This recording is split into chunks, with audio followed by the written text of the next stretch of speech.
আল্লাহ তাআলা বলে দুনিয়ার মধ্যে পাঠাইলাম আমি আল্লাহর গোলামির জন্য, কিন্তু তুই দুনিয়া যাওয়ার পর আমি আল্লাহর গোলামি করো না, তুই সংসারের গোলামি করো, তুই দুনিয়ার গোলামি করো, তুই চাকরি করো, তোর পথের গোলামি করো, আর আমি আল্লাহর পক্ষ থেকে মসজিদের মিনারে হাইয়া আলাস সালাহ হাইয়া আলাস সালাহ, আসো বান্দা সালাতের জন্য আসো, হাইয়া আলাল ফালাহ, বান্দা তুমি কল্যাণের জন্য আসো, তুমি আসো না, তুমি ধাক্কা মোড়াইয়া দিকে যাও, মনে রাখিও মালাকুল মউত তোমাকে কিন্তু একদিন পাকড়াও করবে। যতই ক্ষমতা দেখাও, যতই পাওয়ার দেখাও না কেন, এ বান্দা আমি আল্লাহর সাথে কোনো পাওয়ার চলে না,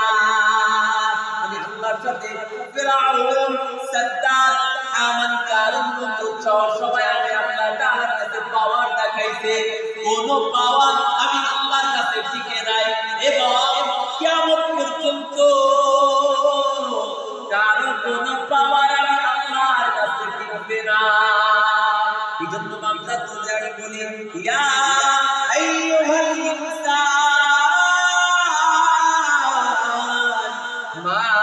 গররাকা বিরাব্বিকাল কারীম, হে বান্দা দুনিয়ার কোন মায়া, কোন মুহাব্বত, কোন ভালোবাসা আমি কাকে পৃথিবীতে ফিরায় আনতে বান্দা বল, আয় বান্দা আয়, লা তাকনাতু মির রাহমাতিল্লাহ, হে বান্দা আমি আল্লাহর রহমত থেকে ভাগিয়া যাস না, আয় আয় আমি আল্লাহর কাছে তওবা কর, আস্তাগফিরুল্লাহ ইন্নাল্লাহা গফুরুর রহিম। তুই গুনাহ করছো, তুই গুনাহ করার পর যদি আমি আল্লাহর কাছে তওবা কর, তুই যদি তওবা করার মতো করতে পারো, এই তওবা করতে দেরি হবে, আমি আল্লাহ মাফ